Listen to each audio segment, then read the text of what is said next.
Esta história começa com um grupo de naves no espaço, onde um tripulante comenta que detectaram uma distorção espacial, acrescentando que um salto está se aproximando.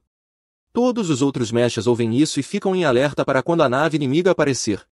Nesse momento, uma garota informa ao capitão que as coordenadas estão próximas demais e que aquilo não é uma nave, mas sim um cavaleiro móvel. Sendo mais específica, trata-se do Conde Saqueador e seu Titã Negro, que desvia facilmente dos disparos, destruindo parte da nave e alguns mechas. Porém, ficando um pouco mais sério, ele corta uma nave inteira ao meio. Ao ver isso, o Conde Saqueador cai na risada, gritando que eles são uns fracotes e deveriam entretê-lo mais, pois os fracos existem para serem suas presas. Nesse momento, surge uma serva em um holograma, perguntando ao seu mestre se ele está bem. Ele confirma e dá razão à serva, chamada Mage, pois tudo saiu conforme o plano.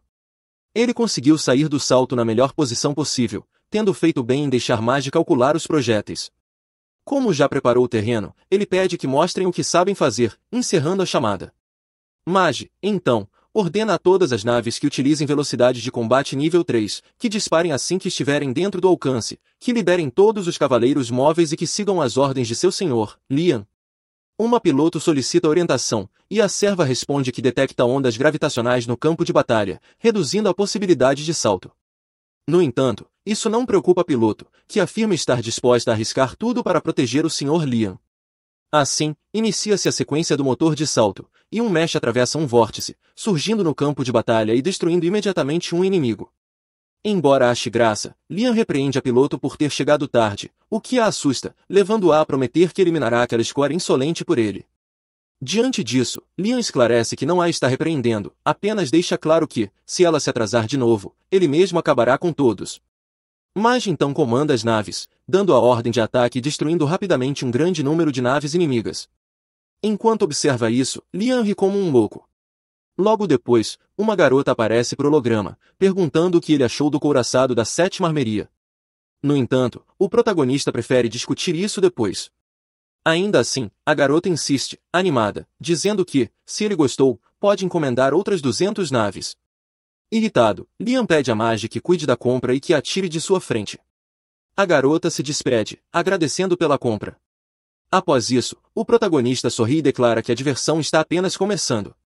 Ele então inicia um massacre contra as naves inimigas, gritando como um lunático que não tem rivais no auge do mal.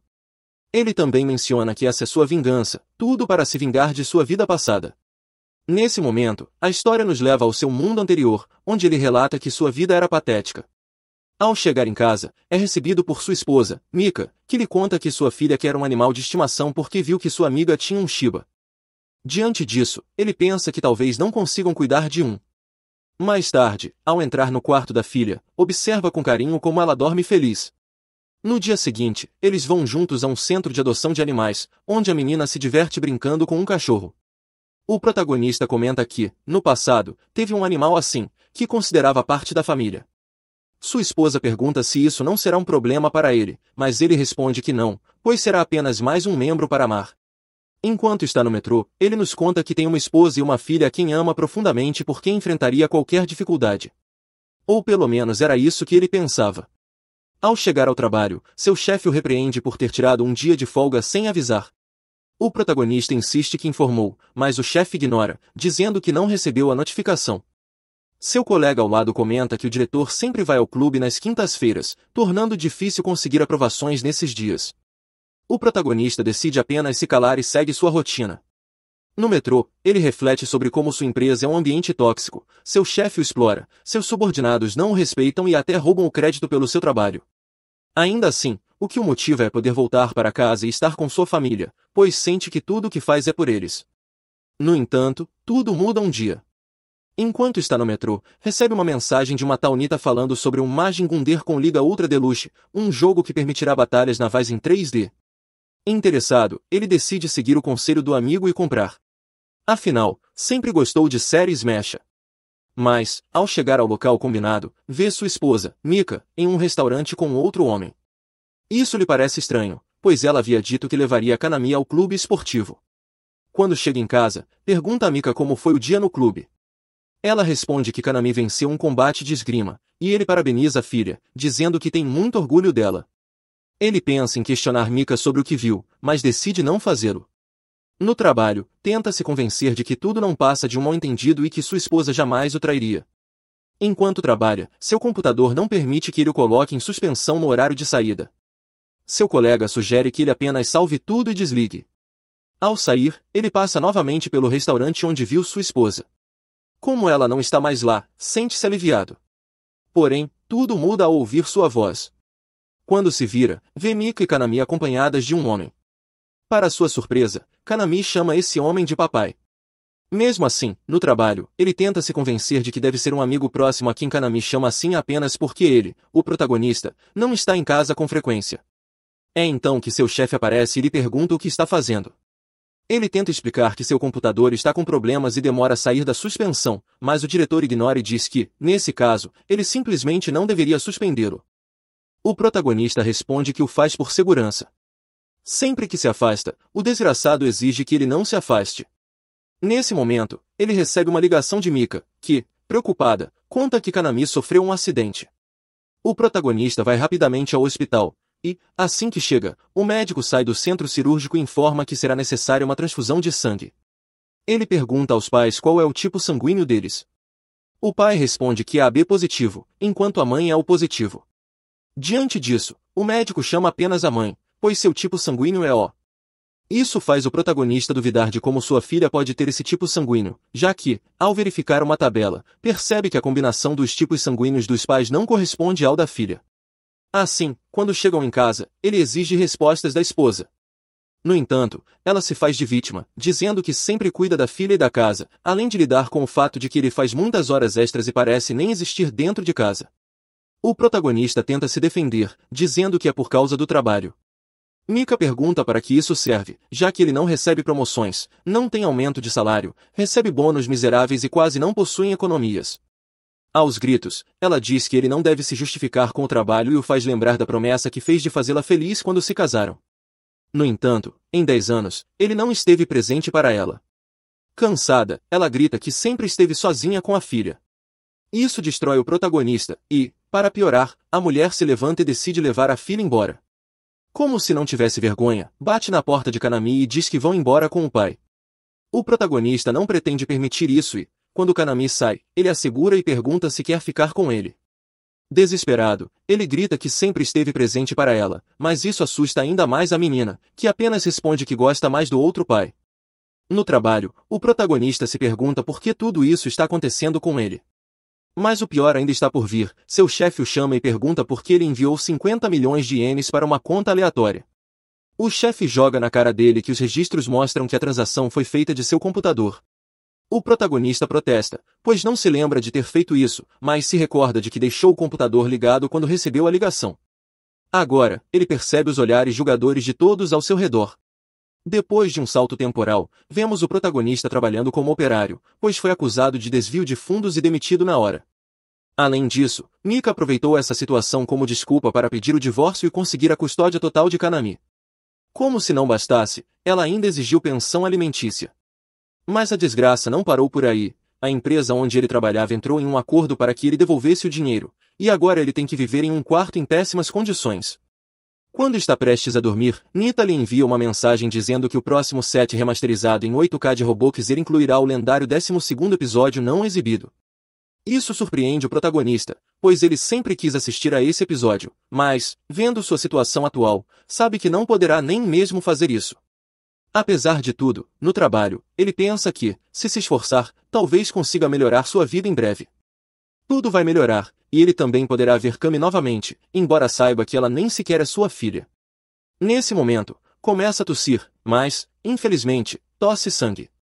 Assim, sua saúde vai piorando cada vez mais, sem que ele consiga pagar pelo tratamento. Ele não pode pedir dinheiro emprestado e, mesmo que pudesse, sabe que não teria como devolver. Agora, em seus últimos momentos, ele se pergunta se sua velha mascote virá vê-lo quando estiver prestes a morrer. No entanto, uma luz roxa aparece e lhe revela a verdade. Foi o diretor quem usou seu computador para transferir os 50 milhões de ienes para si mesmo. Além disso, ele descobre que sua esposa o traiu com esse homem. Ouvindo a conversa entre os dois, o chefe menciona como deixou para o protagonista uma dívida e ainda o obrigou a pagar pensão alimentícia. Mika, por sua vez, responde que, já que deixou que ele se casasse e vivesse com ela, essa era a menor das punições. Acrescenta ainda que só queria genes superiores para sua filha e que não precisava de um filho com um homem como ele. O protagonista, em lágrimas, pede para que tudo isso seja apenas um pesadelo do qual possa acordar. No entanto, um estranho aparece e enfatiza que esta é a realidade. Ele joga na cara do protagonista todo o mal que lhe fizeram e pergunta se ele realmente deixará que escapem impunes. O protagonista não aceita essa ideia e grita que se vingará deles. O estranho se deleita com essa explosão de emoções e decide ajudá-lo, pois o vê como uma boa pessoa. Ao ouvir isso, o protagonista diz para que ele vá embora, pois tudo o que aconteceu foi justamente por ser uma boa pessoa. Ele pensa que quer viver como um verdadeiro vilão, pisando em qualquer um que cruzar seu caminho. O estranho sorri e diz que traz boas notícias, mostrando-lhe suas opções para reencarnar. O protagonista observa todas, mas a que mais lhe chama a atenção é um mundo de mechas e naves espaciais, exatamente como aqueles que ele e Nita gostavam de assistir. Com a decisão tomada, o estranho informa que ele nascerá na casa de um conde que governa um planeta, o que lhe parece uma ótima escolha. Assim, ele assina o contrato com sua impressão digital e reencarna na alta nobreza. Agora, no presente, ele proclama que governará e será o mais maligno de todos, matando impiedosamente qualquer um que se atreva a desafiá-lo. Ele se apresenta como o grande senhor do mal, Lian será Banfield. No planeta Hydra, é oficialmente o 5º aniversário de Lian, então sua mãe organizou uma festa para ele. Ela também preparou um presente especial e pede que Lian a siga, ativando um feitiço de levitação sob seus pés. Lian faz o mesmo e, ao chegarem à sala ao lado, ele encontra um bolo gigante e uma enorme caixa ao lado dele. Ansioso, Lian desembrulha seu presente e descobre um cubo. Sua mãe explica que é a personalização de personagem para seu próprio AD. Ele pode usar esse controle remoto para selecionar qualquer característica que deseja que seu AD tenha, e então ele será enviado para uma empresa de manufatura para ser produzido. Outras características personalizáveis incluem as orelhas, a boca e várias outras partes do corpo que precisam ser censuradas. Lian pergunta por que ela está dando algo assim para uma criança de 5 anos, mas sua mãe diz que é muito importante. Seu pai então se aproxima e diz que também tem um presente especial para Lian, toda a propriedade da família Banfield. Lian fica chocado ao ouvir que seu pai realmente pretende entregar toda a propriedade para uma criança de 5 anos. Ele pergunta se seu pai está falando sério sobre torná-lo o novo conde, e ele confirma, mas há apenas uma pequena condição que Lian precisa aceitar primeiro. Depois que a propriedade for entregue a Lian, seu pai quer se mudar para uma vila com sua esposa e passar o resto de seus dias em paz. Assim, ele pede que Lian concorde em lhe dar uma mesada todos os meses para receber a propriedade. Lian está tão cego pela perspectiva do poder que não percebe o quão estranho é seu pai estar disposto a entregar tudo para um bebê. Então, quando seu pai apresenta um contrato para ele assinar, Lian simplesmente assina sem sequer ler. Assim que termina, seu pai pega o contrato e diz que ele e sua esposa estão partindo imediatamente. Mas Lian ainda não percebe que, muito provavelmente, acabou de ser enganado. Ele decide simplesmente ignorar as partes suspeitas e focar no fato de que agora é oficialmente um conde. Ele planeja abusar do poder de um conde o máximo possível para garantir que ninguém nunca mais o engane. E ele nunca teria chegado até aqui se não fosse por aquele homem, então é muito grato a ele. No entanto, Lian realmente não deveria ter confiado em alguém que literalmente se alimenta de tristeza e sofrimento. Logo após Lian ser enviado para outro mundo, o homem decide causar um pouco mais de sofrimento antes de retornar ao seu próprio reino. Então, ele volta sua atenção para Amy e o chefe de Lian. Eles ainda estão ocupados rindo no restaurante, e o chefe de Lian brinca que se sente um pouco mal por ter arruinado a vida de Lian daquela forma. Mas Amy diz que não sente nenhuma simpatia por ele, afinal, ele merece definhar por ter desperdiçado 10 anos da vida dela. De repente, um grupo de policiais cerca o chefe e anuncia que ele está preso. O chefe tenta alegar que deve ser um engano, mas a polícia já viu as filmagens das câmeras mostrando que ele incriminou Lian por desfalque. Por isso, ele será trancafiado por um longo tempo. Agora que seu amante está indo para a prisão, Amy ficará completamente falida e miserável, e o guia se deleita com todo o sofrimento que causou. Tudo o que resta é transportar a alma de Lian para o outro mundo, e o homem vai garantir que Lian sofra ainda mais do que sofreu neste. Ele quer saborear cada pedaço das emoções negativas de Lian assim que ele perceber o quão ruim sua vida será. Além disso, as expectativas de vida nesse mundo são muito mais longas, então Lian terá que sofrer por séculos. Enquanto isso, no novo mundo, um planeta está sob ataque dos piratas fantasmas. Mas, quando o capitão pensa que está prestes a vencer, vários de seus homens explodem de repente.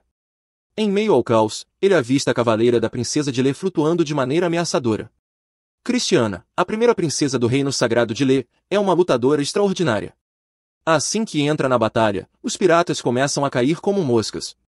Com a ajuda dela, o exército de Lê começa a empurrar os piratas para trás, mas, mesmo depois que eles começam a recuar, Cristiano ordena que seus soldados continuem atacando.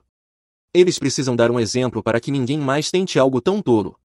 Enquanto isso, Liam acaba de receber seu AAD e está muito empolgado, mas não esperava que ele viesse embalado como uma boneca. Seu mordomo explica que tudo o que ele precisa fazer para abrir a embalagem é tocá-la.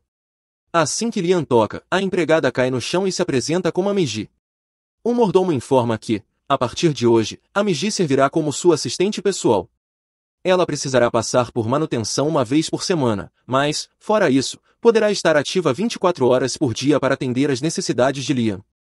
No entanto, Liam parou de ouvir há algum tempo porque está ocupado inspecionando certos atributos.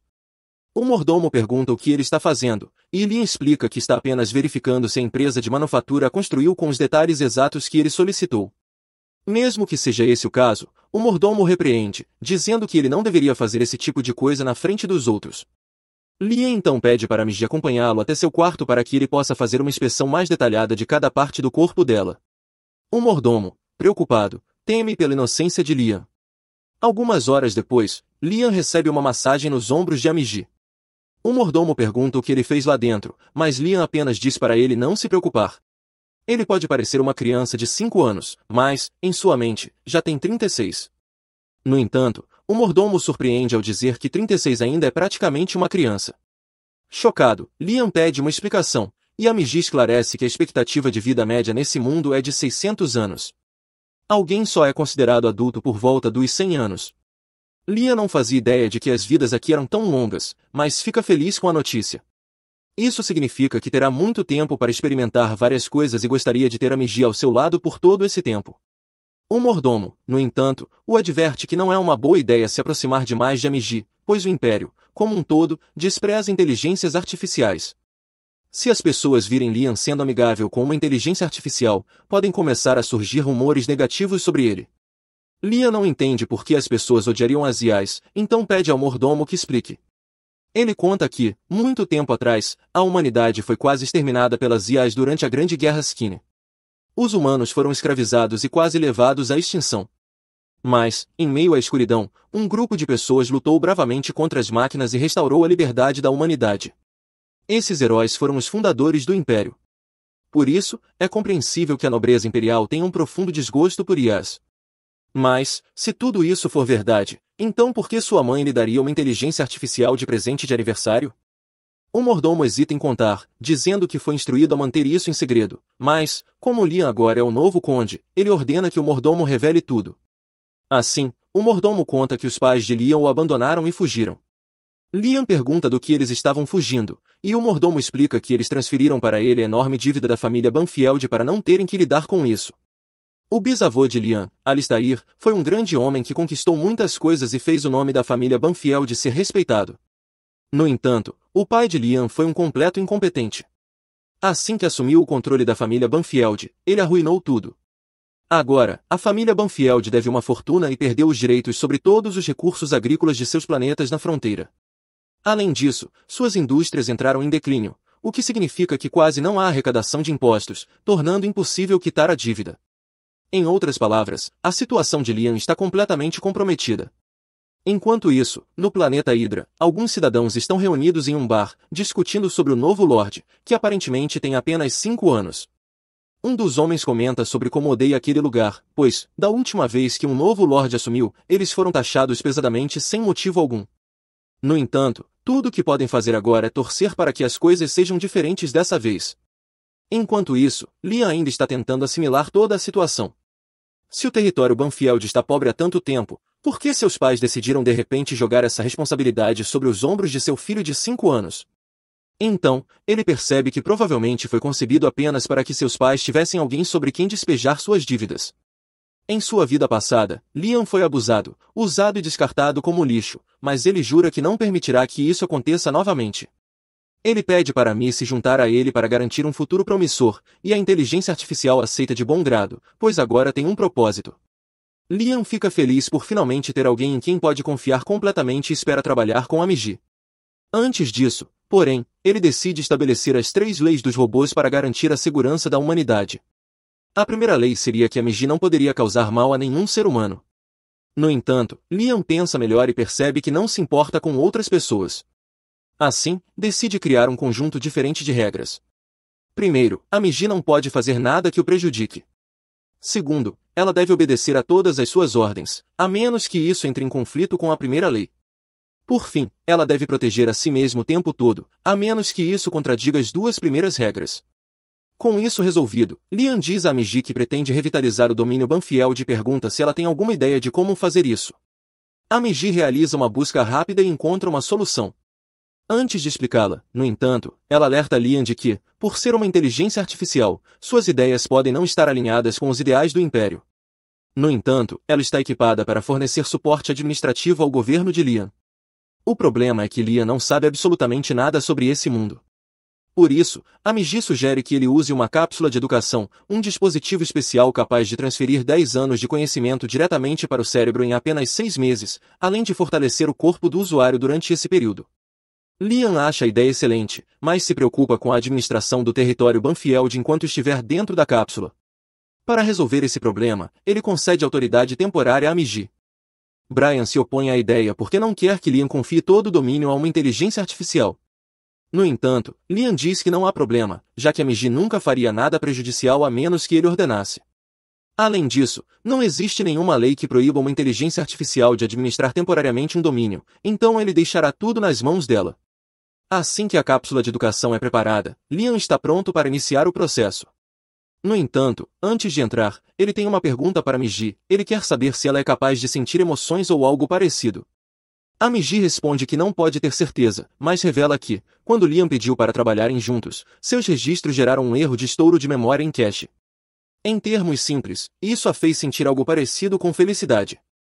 Liam fica satisfeito ao ouvir isso e lembra a Miji de que está deixando tudo sob sua responsabilidade. Em seguida, ele entra na cápsula de educação. A cápsula se abre, e a Miji está lá para recebê-lo. Ele pergunta quanto tempo ficou dentro da cápsula, e a Miji informa que se passaram 2 anos desde que ele entrou. Assim que Liam se veste, a Miji lhe dá um panorama do estado econômico atual do território Banfield, e tudo parece ter corrido bem, então Liam agradece a ela por seu trabalho duro. Liam diz que quer dar uma olhada ao redor do território, então a Miji decide levá-lo primeiro aos estaleiros das naves de guerra. Essa é a primeira vez que Liam vê o território pessoalmente, e ele fica especialmente interessado pelos trajes Babel. Ele pergunta a Miji se pode experimentar um, e ela fica mais do que feliz em organizar um teste para ele. Ela informa que a armadura realiza automaticamente os movimentos básicos, então tudo o que ele precisa fazer é imaginar a ação que deseja realizar, e ela acontecerá. Ele tenta, e assim que os sistemas do traje são ativados, Liam consegue andar com ele. Liam gostaria de poder lutar usando um desses trajes, e para sua surpresa, a Miji diz que pode organizar uma batalha simulada para ele. Alguns minutos depois, o chefe da Força de Defesa do planeta, Ma, chega para duelar com Liam. Assim que o combate começa, Liam avança e ataca Messa. Apesar de bloquear o golpe, Messa finge que perdeu. No entanto, ele não é muito bom ator, e Liam percebe que ele está pegando leve, o que o incomoda. Ele ordena que Messa leve o duelo a sério, e este não pode desobedecer uma ordem direta de seu Lorde. Quando Liam ataca novamente, Ma agarra a espada, desarma Liam e o joga no chão. Liam não entende como pôde ser derrotado tão facilmente, então a Miji explica que os movimentos do traje são determinados pela visualização do usuário. Por isso, pessoas com anos de experiência em combate, como Messa, têm muito mais controle. Por conta dessa derrota humilhante, Liam ordena que Brian encontre um instrutor de combate para ele imediatamente. Brian tenta convencê-lo de que não há necessidade de aprender a lutar, mas Liam é firme e se recusa a aceitar um não como resposta. Em sua vida passada, ele foi oprimido por pessoas com mais poder do que ele. Agora, se pretende viver como um lorde maligno, precisa ser forte. Um tempo depois, Liam encontra-se com um homem chamado Yasushi, que é um mestre do caminho da carne. Liam fica eufórico, pois acha Yasushi muito estiloso, então se apresenta e diz que quer que ele seja seu instrutor. Yasushi aceita se tornar professor de Liam, mas a Miji não acha uma boa ideia contratá-lo, já que ele parece suspeito. Liam não nega que Yasushi seja suspeito, mas como ele parece um samurai, está disposto a relevar isso. Se Liam acredita que Yasushi será um bom professor, então a Miji não tem o direito de se opor, mas ela pede que ele pelo menos verifique as habilidades de Yasushi antes de contratá-lo. Assim, Liam pede que ele faça uma pequena demonstração. Yasushi aceita o pedido e conduz Lian e Amiji a uma clareira na floresta, onde já há vários postes preparados. Antes de começar, ele avisa Lian que está prestes a demonstrar sua técnica secreta, conhecida como o caminho do Flash e que nunca mais a demonstrará novamente. Lian deve observar com atenção. Lian entende, então, para garantir que possa estudar depois, pede que Amiji comece a gravar. Yasushi assume sua posição, então saca parcialmente sua espada e a embainha em seguida. No segundo seguinte, todos os pilares ao redor dele se partem ao meio. Lian fica verdadeiramente impressionado com o feito, deveria ser impossível para alguém se mover tão rápido. Ele então pede que Amiji mostre a gravação em câmera lenta para entender como Yasushi conseguiu fazer aquilo, mas, ao assistirem à filmagem, não importa o quanto Amiji desacelere, não há sinal de que Yasushi tenha realmente sacado sua espada. Lian presume que Yasushi deve ter se movido tão rápido que as câmeras de Anji não conseguiram acompanhá-lo, ficando ainda mais convencido de que ele é incrível e pedindo para se tornar seu discípulo. Mais tarde naquela noite, Yasushi volta ao local onde estavam os pilares e não acredita que Lian realmente caiu em um truque de uma tendência do TikTok. Tudo o que ele fez foi cortar os pilares com antecedência para que caíssem sozinhos, e agora ele recebe um salário generoso de Lian sem precisar fazer nada. Enquanto isso, a princesa está indo para uma reunião com os piratas de Gol para discutir a possibilidade de paz. Gol foi quem propôs a trégua, mas assim que ela aparece, ele diz que foi estúpida por vir sozinha. Christiana responde dizendo que não veio sozinha, e se Gol tentar algo, toda a frota da Aliança explodirá sua nave em pedaços. Era para ser um blefe poderoso, mas Gol não se assusta, porque sabe que a Aliança está realmente do lado dele. Nesse momento, Christiana recebe um relatório de que piratas se aproximaram de seu planeta natal, o que não faz sentido para ela, pois deveria ser impossível para os piratas atravessarem a linha de defesa do planeta.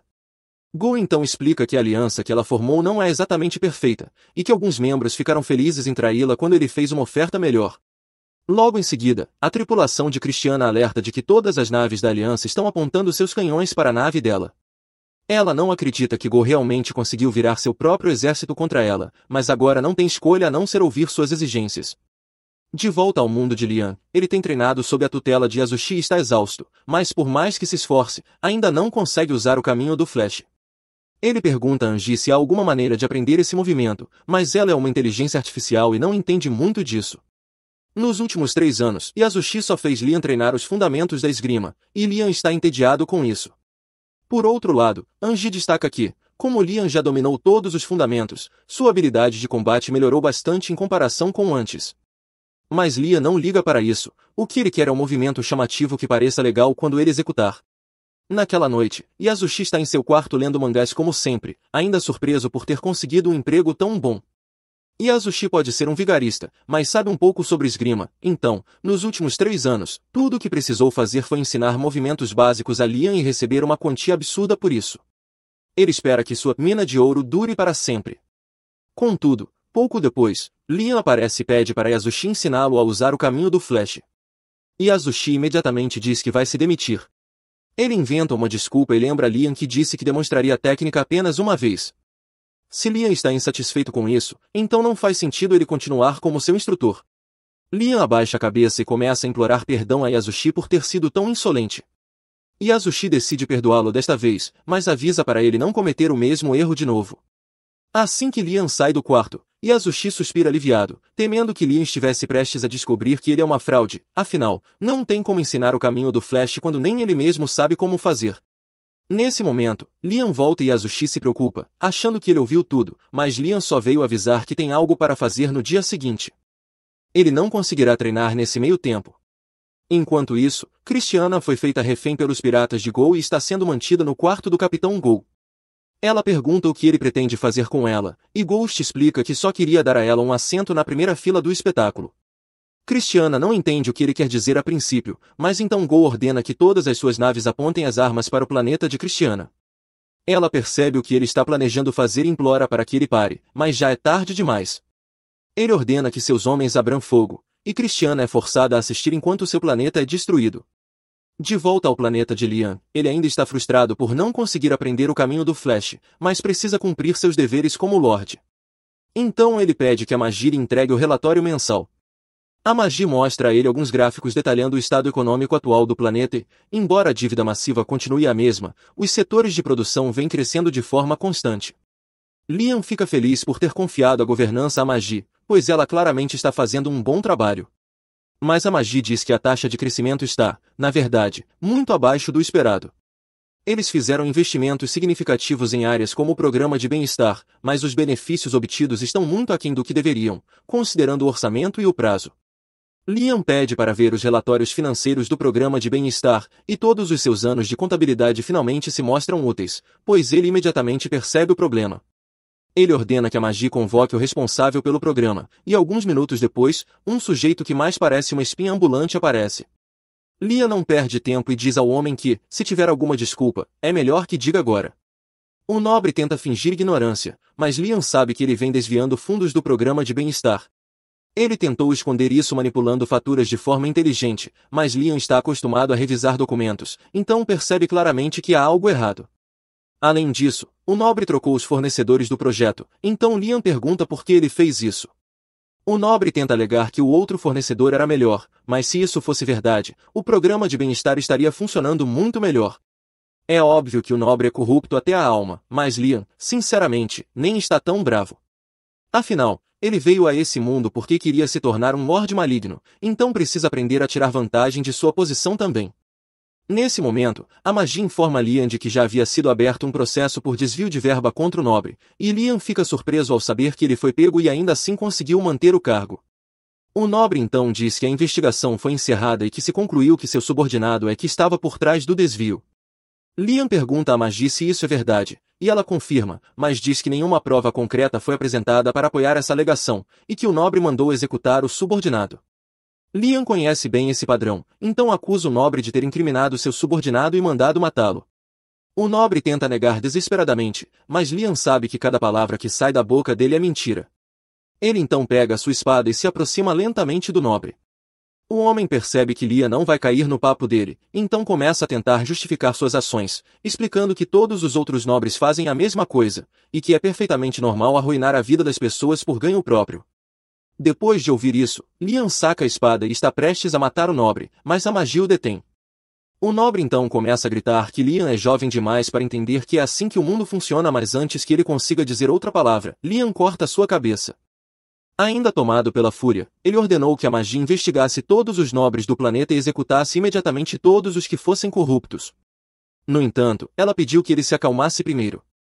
Aquela havia sido a primeira vez que ele ia matar alguém de fato, e ele estava tão nervoso que não conseguia soltar a espada. A Magi precisou ajudá-lo a abrir a mão. Quanto à ordem anterior, ela explicou que seria problemático executar todos os nobres corruptos. Praticamente todos os nobres eram corruptos, e se ele matasse todos, não sobraria ninguém para administrar o planeta. Como alternativa, ela sugeriu que ele preparasse uma seleção de bonecos para ocupar os cargos administrativos do planeta. Liam confiava nela, então concordou. Algum tempo depois, Liam estava de volta ao hangar. Agora que já dominava os fundamentos do combate com espada, queria treinar novamente com uma armadura de combate. Mas, antes que pudesse vestir uma, Yasushi apareceu e disse que ele jamais se tornaria um grande guerreiro se continuasse usando armaduras automatizadas comuns. Liam então perguntou a Ma se havia outra armadura que pudesse usar, e foi informado de que havia uma completamente manual, mas que praticamente ninguém jamais havia conseguido operá-la. Yushi vai a um santuário em busca de tesouros, desabafando sua frustração ao dizer o quanto está irritado pelo fato de Liam estar progredindo rapidamente, mesmo que todo o processo de treinamento devesse ser duvidoso. Ele sabe que não poderá enganar Liam por muito tempo, e a única opção para continuar tirando proveito dele é criar mais tarefas sem sentido. Por acaso, ele encosta o braço na parede, acionando um mecanismo secreto que revela um cavaleiro móvel da Era Antiga. Para Yasushi, isso é perfeito para manter Liam ocupado e o dinheiro entrando. Enquanto isso, a divindade maligna conhecida como o Guia está em sua busca habitual por emoções negativas e vai até a Terra, onde encontra um homem que se ofende facilmente e fica irritado só porque seu pedido no Starbucks não saiu perfeito. O Guia adora o sabor das emoções negativas desse homem, mas deseja algo mais sofisticado, algo realmente gourmet. De volta ao mundo de Liam, Yasushi já instruiu Liam a reparar o cavaleiro móvel antigo chamado Avid para seu treinamento, e Liam já está se preparando para isso. Liam pratica a falsa técnica suprema de seu mestre, o Flash, enquanto seu mordomo Brian observa ao lado. Embora Brian esteja feliz, pois Avid é a unidade do tataravô de Liam, ele ainda é contra a ideia, acreditando que usar uma unidade tão antiga não trará nenhum benefício a Liam. No entanto, Liam acredita que, se conseguir dominar a unidade mais antiga disponível, suas habilidades de pilotagem estarão entre as melhores. Brian, sempre intrometido, tenta convencê-lo a parar de aprender essa técnica inútil, chamando-a de perda de tempo. Mas Liam está decidido a melhorar, acreditando que esforço contínuo trará resultados. A Magi, por outro lado, vai até o local onde a vida está e expressa seu ceticismo em relação a Yasushi e seus métodos de treinamento. Ela sequer acredita que Yasushi seja realmente um espadachim. No entanto, como Liam a ordenou a reparar a Vid, ela não tem escolha a não ser dar o seu melhor para trazer aquela sucata de volta à vida. Logo depois, a Tenente Nascarlin, engenheira de uma fábrica de armamentos, chega com sua equipe ao planeta de Liam para ajudar na restauração de Avid. Liam a recebe no aeroporto para desejar boa sorte. Durante a conversa, Nas percebe a Magi e se pergunta por que uma boneca inteligência artificial está ao lado de um conde. Liam se ofende com a reação dela e rapidamente deixa claro que pode muito bem possuir uma boneca inteligência artificial e punirá quem questionar seu modo de vida. Contudo, Liam interpretou mal a reação de Nas, pois ela na verdade é fã de androides e fica completamente deslumbrada ao ver a Magi. Ela se impressiona com os recursos personalizados de Magi e começa a tocá-la de forma inadequada, quase levantando sua saia, mas Liam a impede a tempo, advertindo-a para não agir de forma inapropriada. Em seguida, eles vão até o armazém onde a vida está armazenado. Assim que o vê, Nas comenta que aquela máquina está completamente acabada e sugere que Liam compre uma nova unidade, em vez de gastar dinheiro tentando reparar aquela. Liam recusa firmemente, deixando claro que o único cavaleiro móvel que irá pilotar será a Vid. Nas então aponta que seria um grande trabalho consertar aquela unidade, já que não possuem peças de reposição em estoque, e o tamanho de Avid é muito maior que o padrão. Além disso, Nas alerta que o custo para restaurá-lo será altíssimo.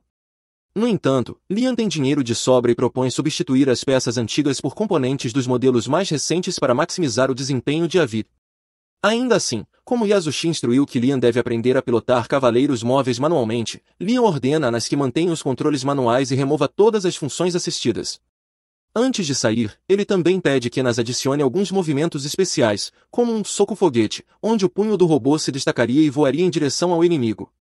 Nesse momento, Yasushi chega ao armazém para verificar o progresso dos reparos de Avid. Ao ver Nas, não consegue desviar os olhos dela.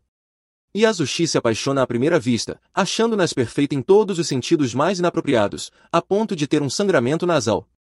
Ele rapidamente limpa o nariz, arruma a postura e se aproxima para se apresentar. No entanto, Nas está tão ocupada conversando com Liam que ignora completamente sua existência. Yushi continua tentando, apresentando-se de maneira insistente e até mesmo a convidando para sair, mas novamente é ignorado. Nas segue focada em discutir com Liam sobre a impossibilidade de adicionar movimentos especiais tolos a Vid, rejeitando todas as sugestões absurdas de Yasushi sem sequer lhe dar atenção. Para convencer-Nas, Liam afirma que dará a ela tanto dinheiro quanto ela precisar para o trabalho. E Nas finalmente aceita, já que seu plano original desde o início era arrancar o máximo de dinheiro possível de Liam. Yasushi fica extremamente enciumado ao ver Liam e seu amor à primeira vista conversando como se estivessem em um drama romântico, e decide punir Liam submetendo-o a um treinamento ainda mais estúpido e cruel. Desta vez, ele tem uma ideia maligna, ordenar que Liam treine vendado a partir de agora. Ele coloca Liam em um rio corrente, equilibrado em cima de um tronco escorregadio. Enquanto Liam tenta se manter de pé, Yasushi começa a disparar dezenas de bolas de tênis com uma arma personalizada de disparo de bolas. Claro, o que ele está fazendo é machucar Liam de propósito por ter roubado sua possível futura esposa, mas disfarça dizendo que esse novo treinamento tornará um espadachim melhor. Liam acha esse regime de treinamento extremamente difícil, comentando quão pesada sua espada está com os pesos acoplados. Mas, seguindo as instruções de seu mestre, ele continua praticando, tentando o seu melhor para usar a visão da mente para desviar das bolas de tênis que vêm em sua direção. Enquanto isso, o comandante pirata Goas vai até as celas da prisão de sua nave de batalha, onde revela ter capturado várias mulheres, incluindo a princesa Cristiana. Ele não explica a nenhuma delas o que está acontecendo, mas diz especificamente a Cristiana para sair, pois chegaram ao seu destino, a Ilha do Tesouro. Goas se aproxima de Cristiana, revelando que deseja adicioná-la às suas coleções de tesouros porque a acha tão bela que seu corpo inteiro chega a tremer. Ele arrasta Cristiana até a sala de experimentos de seu assistente e abre a porta do quarto de seus antigos bichos de estimação, revelando uma mulher deformada que foi violada e transformada em um monstro por esse pirata cruel. Goas literalmente a joga para fora da nave e revela sua intenção de fazer de Cristiana seu novo pet. Com todo o tempo do mundo para torturar seu novo brinquedo, ele pede sugestões ao seu assistente, que propõe cortar as pernas de Christiana primeiro para inutilizá-la completamente. Goas, no entanto, pensa em algo ainda mais maligno: arrancar os olhos de Christiana e implantá-los em suas palmas. Christiana, aterrorizada, olha ao redor e vê dezenas de tubos de ensaio armazenando mulheres deformadas, entendendo que, a menos que um herói venha salvá-la, seu destino está selado. Algumas semanas se passam, e nas conclui o reparo do Avid, adicionando diversas customizações conforme as ordens de Liam. Mas o trabalho ainda não está completamente finalizado. Nas leva Liam até o cockpit do Avid para lhe mostrar como operar esse cavaleiro móvel. Para isso, claro, ela tira a parte de cima de sua roupa, afinal, como mais ela mostraria a Liam seus tesouros sagrados? Liam segue as instruções dela, desviando o olhar, e ativa o motor. O robô faz uma rápida varredura de Liam, registrando-o como seu piloto, o que significa que a partir de agora, somente ele poderá operá-lo. Animado, Liam tenta dar seu primeiro passo, mas cai imediatamente. Nas explica que o Avid não possui funções automatizadas de assistência como autobalanceador, e que, diferentemente dos novos modelos, Liam não pode simplesmente apertar um botão para movê-lo. Contudo, há uma vantagem nisso. Segundo Nas, se Liam conseguir dominar essa peça velha de sucata, será capaz de movê-la como se fosse o próprio corpo dele. Sentindo-se motivado, Liam se levanta e começa a caminhar lentamente, equilibrando o cavaleiro móvel com certa habilidade. Ele leva a unidade para fora do armazém enquanto Nas menciona como é importante manter uma forte imagem mental para controlar o robô. Para ajudá-lo a focar, ela se aproxima e ajusta os controles, mas acidentalmente encosta seus seios em Liam, o que faz com que ele crie uma imagem mental totalmente diferente, e o Avid move suas mãos como se quisesse apalpar algo. O gesto faz Nas perceber exatamente no que Liam está pensando, mas ele jura que não é sua culpa. Enquanto isso, Yasushi começa a suspeitar que Liam está abusando de seus poderes e fazendo coisas indecentes com sua tenente dentro do cockpit. Por outro lado, Brian, emocionado, derrama lágrimas de alegria ao ver seu mestre finalmente interessado em uma mulher de verdade. Yasushi, furioso, começa a amaldiçoar Liam e o submete a treinamentos ainda mais intensos. Dias se passam, mas Liam ainda não consegue executar a técnica secreta de seu mestre, começando a se perguntar se não possui talento para isso. A magia acredita que o verdadeiro problema está nos ensinamentos de Yasushi e diz a Liam que vem questionando a credibilidade do mestre ultimamente.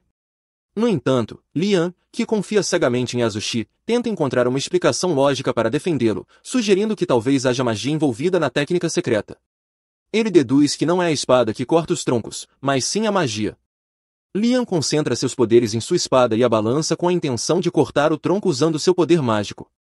Ao praticar esse movimento repetidamente, mês após mês, ano após ano, ele finalmente aprende a técnica que, tecnicamente, nunca existiu. Agora, como um homem adulto, Liam finalmente quer demonstrar a Yasushi o quanto aprendeu. Ele corta um tronco de madeira a vários metros de distância apenas balançando a espada em sua direção. Yasushi não consegue acreditar no que está vendo. Seus ensinamentos deveriam ter sido apenas um monte de mentiras, então por que Liam é capaz de cortar o tronco por dentro? Ele fica apavorado com o poder de Liam, mas mantém a expressão neutra, dizendo que ele ainda tem um longo caminho a percorrer antes de dominar completamente essa técnica. Algumas semanas depois, Liam está no espaço a bordo de sua nave de guerra com a magia quando recebe um relatório de um de seus subordinados dizendo que Muk, um dos pequenos planetas abandonados em seu território, que era usado apenas para produzir energia, foi atacado por uma frota de piratas. O exército estacionado em Mukai está engajado em combate com os cavaleiros móveis liberados pelos piratas, mas o subordinado de Liam não acredita que as forças militares resistirão por muito tempo devido ao pequeno número de soldados disponíveis. A magia sugere que eles embosquem os piratas aproveitando um ponto cego de Mukai, usando a gravidade a seu favor. Liam aprova o plano e ordena que todas as suas naves capturem os piratas, enquanto ele mesmo parte para defender as plantas energéticas na linha de frente. Brian, ao ouvir a ordem, implora para que Liam não arrisque sua vida, mas Liam não é covarde.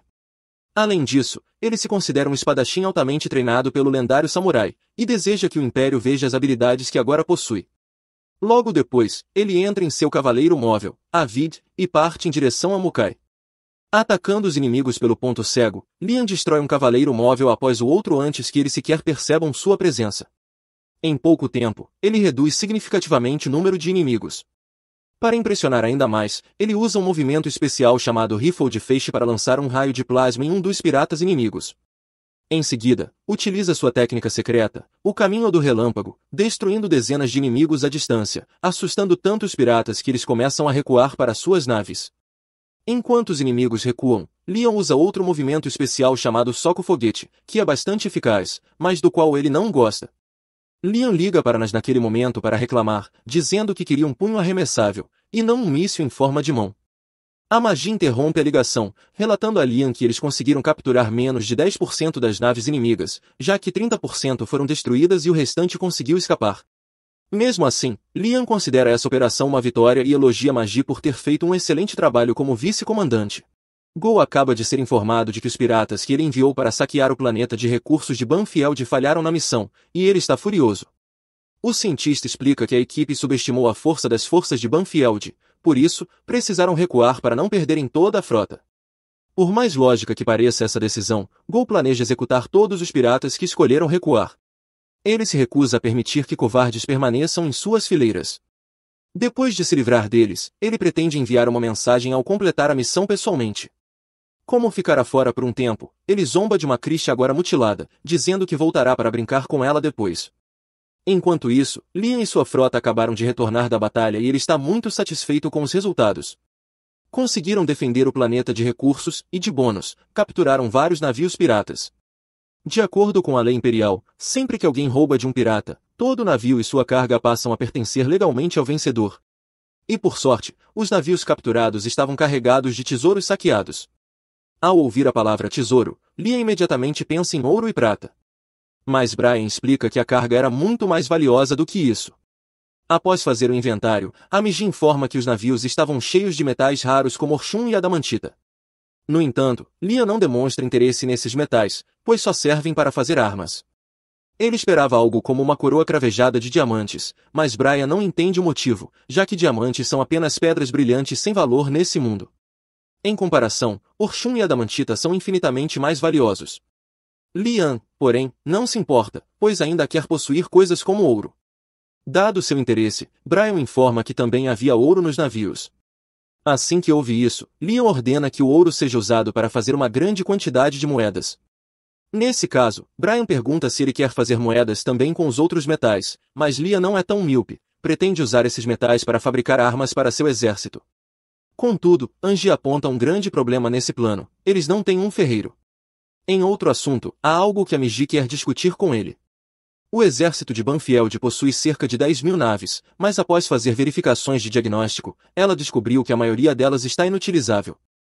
Na verdade, quando foi dada a ordem para mobilizar a frota contra os piratas, apenas 30% das naves puderam entrar em combate. Leon fica surpreso por terem vencido a batalha com apenas 30% da frota. Mas isso só aconteceu porque os piratas os subestimaram. Para o restante do Império, o território de Banfield ainda é muito pobre. Naturalmente, os piratas presumiram que seria fácil roubar o planeta de recursos de Banfield. E normalmente estariam certos, mas as habilidades excepcionais de Leon como piloto de mechas viraram o jogo. Entretanto, se os piratas lançassem um ataque em larga escala agora, não haveria chance de vitória. Leon não gosta nada do fato de que mais de 70% de suas naves estejam inutilizáveis. Diante disso, Amigi diz que tem uma ideia: ele deveria se livrar de todas as naves danificadas. Ryan imediatamente se opõe porque, se livrarem das naves não funcionais, as estatísticas militares vão cair e eles passarão a ser vistos como alvos fáceis. Isso pode até ser verdade, mas manter todas essas naves quebradas teria um custo muito alto com taxas de manutenção, e Leon não quer arcar com isso, então concorda com Amigi. Para lidar com as preocupações de Brian, Amigi sugere que eles apenas comprem mais naves para substituir as que serão descartadas.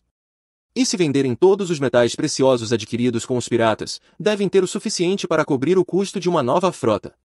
Então, dinheiro não será um problema. Em outro lugar, Ni está no meio de uma apresentação para introduzir seu novo modelo de nave, e está muito orgulhosa porque conseguiu melhorar o desempenho em 7%, além de aumentar a capacidade de resposta e a facilidade de manutenção da nave. Ela promete que, se suas naves forem adotadas, a frota do exército imperial se tornará ainda mais forte do que já é. A próxima apresentação é de Olia, representante da terceira fábrica de armas, que está vendendo seu novo modelo de nave como um cruzeiro de luxo. O modelo tem toda a atmosfera e elegância de um hotel de luxo, com diversas formas de entretenimento e lazer, garantindo que a tripulação aproveite a experiência de estar a bordo. As naves de Nia são claramente superiores em termos de combate, mas as de Ulia têm até campo de golfe interno, o que leva o exército imperial a optar por comprar dela. Nia tenta argumentar que sua nave será mais forte, pois ela investiu todos os recursos para maximizar as capacidades dela, mas Ulia rebate dizendo que suas naves são igualmente boas em combate.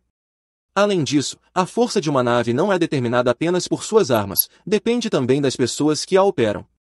E, se a tripulação puder relaxar no bar da nave após um longo dia, estará muito mais disposta a lutar com tudo o que tem. Ao saírem do salão de conferência, Ulia se gaba por ter sido escolhida pelo Império em vez de Nia, mas esta afirma que ainda não acabou. Ela pode ter perdido essa batalha, mas jura que vai provar que seu projeto de nave é mais forte em combate real. No entanto, ela já gastou todo o seu orçamento nisso, e, a menos que encontre alguém disposto a comprar todas as naves rejeitadas, pode ter que declarar falência. E não é como se existisse alguém impulsivo o suficiente para comprar um modelo rejeitado pelo exército imperial. Nesse momento, ela se lembra de alguém que pode estar disposto a comprá-las. Afinal, se Liam foi capaz de gastar tanto para consertar um mesh ultrapassado, não deve ter problema em adquirir um modelo impopular. Enquanto tudo isso acontece, o guia tem passado a maior parte do tempo na Terra, mexendo com as pessoas para se alimentar do sofrimento delas. Mas tudo isso deveria ser insignificante comparado ao tormento que Liam deve estar sentindo agora. Da última vez que viu Liam, o enviou a outro mundo com pais horríveis que o abandonaram e deixaram uma dívida para ele. Então, espera encontrar Liam e seu território em ruínas. Para sua completa surpresa, o planeta está prosperando de alguma forma. Ele fica furioso ao ver que seu plano para fazer Liam sofrer fracassou. Mas ainda há algo que ele precisa conferir. Quando Liam pediu um instrutor de esgrima, o guia garantiu que ele recebesse Yasushi, um completo farsante que não sabia sequer empunhar uma espada. Portanto, não havia chance de Liam ter aprendido algo útil com ele. Enquanto isso, em um bar, alguns locais conversam sobre como a economia melhorou sob o governo de Liam. Todos estão apenas contentes por tê-lo como senhor. Porém, Yasushi acredita que Liam é um monstro. Yasushi sabe que é um impostor e que só tentava manter as aparências ao dar tarefas impossíveis a Liam repetidamente. Mas Liam conseguiu aprender e dominar técnicas que Yasushi nem sabia que eram possíveis. O guia ouve Yasushi dizer isso e não faz ideia do que ele está falando. Então, ele vai verificar Liam e o encontra no meio de um treino. Ele observa enquanto Liam destrói completamente um poste sem nem ao menos tocá-lo, e não consegue acreditar no que está vendo. E ele tem certeza de que não deu a Liam nenhuma habilidade exageradamente poderosa. Isso significa que o progresso de Liam é inteiramente fruto de seu próprio esforço. O guia não entende como as coisas podem estar indo tão bem para Liam em um mundo como aquele. E, para ser honesto, nem Liam esperava por isso, pois ser abandonado pelos pais e mergulhar em dívidas aos 5 anos de idade é uma receita para arruinar qualquer vida. Mas, de alguma forma, tudo deu certo. Agora, a economia de seu território está melhorando, e Liam finalmente está vivendo o sonho que sempre teve, tudo graças ao guia. Todas essas emoções positivas de Liam deixam um gosto amargo na boca do guia, e ele odeia isso profundamente. Após se refrescar um pouco com as emoções negativas de Yasushi, ele recupera a compostura e começa a bolar um novo plano para arruinar a vida de Liam. Liam pode estar indo bem agora, mas a queda é ainda mais dolorosa quando se está prestes a atingir o topo. Nesse momento, Liam está discutindo a situação das naves com a Magi e quer saber se ela encontrou alguma pista. A Magi diz que o exército imperial aparentemente está atualizando sua frota para um novo modelo, então está vendendo os antigos a preços com desconto. Mesmo que sejam modelos ultrapassados, as naves imperiais ainda são extremamente poderosas. Liam gosta da ideia de comprá-las, mas a Magi avisa que há uma condição: eles terão que contratar toda a tripulação existente dessas naves. Basicamente, o Império está tentando se livrar dos membros da tripulação que não quer mais. Contratar todos esses soldados com certeza sairia caro, mas com o orçamento atual, a Magi acredita que é possível. Além disso, muitos tripulantes são oficiais com conhecimentos valiosos, o que fortaleceria o exército de Liam. Quando a Magi apresenta dessa forma, parece uma boa ideia, então Liam aceita o acordo. O guia ouve tudo isso e acha que pode usar essa situação para jogar Liam na mais profunda desesperança. Ele planeja manipular os bastidores e mandar pessoas muito corretas entre os soldados que Liam contratará. E, com Liam se proclamando um Lorde maligno, será apenas uma questão de tempo até que seja deposto por sua tirania. Enquanto isso, Yasushi está em casa de ressaca, se perguntando como deixou sua vida chegar a esse ponto. Porém, de repente, ouve a voz de Nia, e rapidamente se recompõe e volta a agir como um mestre estoico. Nia tinha dúvidas sobre Yasushi no começo, mas depois de ver o quanto Lia melhorou sob sua tutela, ela está convencida de que ele deve ser um mestre habilidoso. Yasushi fica surpreso por Nia ter vindo vê-lo por conta própria e começa a pensar que talvez tenha uma chance com ela. Mas, na verdade, ela só veio buscar informações sobre Lian. No entanto, a forma como ela formula suas perguntas faz Yasushi pensar que ela está falando sobre ele. Nia quer saber como convencer Lian a ouvir sua proposta de vendas, mas está preocupada em parecer rude se simplesmente chegar perguntando. Então ela pede a opinião de Yasushi sobre como agradar um homem. Yasushi pensa que ela está tentando seduzi-lo, mas teme que ela o ache estranho. Mesmo assim, Nia implora para que ele diga, pois realmente precisa saber como conquistar o favor de um homem. Ao ver Nia implorando dessa forma, Yasushi não perde tempo e começa a listar todas as suas fantasias, incluindo códigos um tanto picantes. Nia fica em silêncio por alguns segundos, chocada, e Yasushi começa a temer ter falado demais, mas então ela pergunta calmamente se deveria usar meias calças também. Yasushi fica surpreso. Ela não o acha estranho, e ele diz que meias calças são uma boa ideia. Então Nia agradece sinceramente pelos conselhos. Algumas horas depois, Nia aparece no castelo de Lian usando exatamente a roupa que Yasushi descreveu, na esperança de seduzi-lo. Lian pode ser ingênuo, mas não é burro, então percebe imediatamente que Nia está tramando alguma coisa. E, conhecendo-a, ele sabe que ela provavelmente quer vender algo. Nia admite que quer que ele compre o modelo mais recente dos couraçados que ela desenvolveu, mas Lian se recusa imediatamente. Nia implora para que ele pelo menos ouça sua proposta antes de recusar, mas Lian diz que não precisa ouvir nada, pois já comprou várias naves usadas do exército imperial, então não tem necessidade das naves dela. Mesmo assim, Nia tenta convencê-lo com os dados técnicos. As naves realmente parecem impressionantes, mas Lian diz para ela vendê-las ao exército imperial se quiser tanto fechar um negócio. Nia admite que já tentou, mas perdeu na apresentação e não conseguiu vender nenhuma nave. Ela pergunta se ele estaria disposto a comprar 1 ou 200, pois isso ajudaria muito. Ela até se oferece para ajudar a conseguir um empréstimo, caso ele precise, mas Lian diz para ela parar, pois não suporta a ideia de entrar em dívidas novamente. Nia começa a ficar realmente desesperada e começa a tirar a roupa na esperança de seduzir Lian para que ele compre suas naves. Mas isso só faz Lian se lembrar de como sua esposa, em sua vida passada, provavelmente seduziu seu chefe. Lian sabe que Nia não é esse tipo de pessoa, mas no momento ela parece realmente patética. Então, apenas para fazê-la parar com a tentativa de sedução, ele concorda em comprar algumas naves. Ele pergunta a Magi se ainda há dinheiro sobrando no orçamento, e ela diz que dá para comprar cerca de 300 naves de Nia. Nia fica extremamente grata e promete entregar as naves imediatamente, mas ao sair tropeça nos próprios pés e cai de cara no chão. Lian realmente acha Nia bonita e não pode negar que suas habilidades técnicas são de primeira, mas ela é um desastre ambulante às vezes. Do lado de fora, nos corredores, Nia está empolgada dizendo à sua equipe para preparar 300 naves para venda. Seu coordenador fica surpreso ao saber que ela realmente conseguiu alguém disposto a comprá-las, mas Nia diz que foi tudo graças ao seu charme infalível.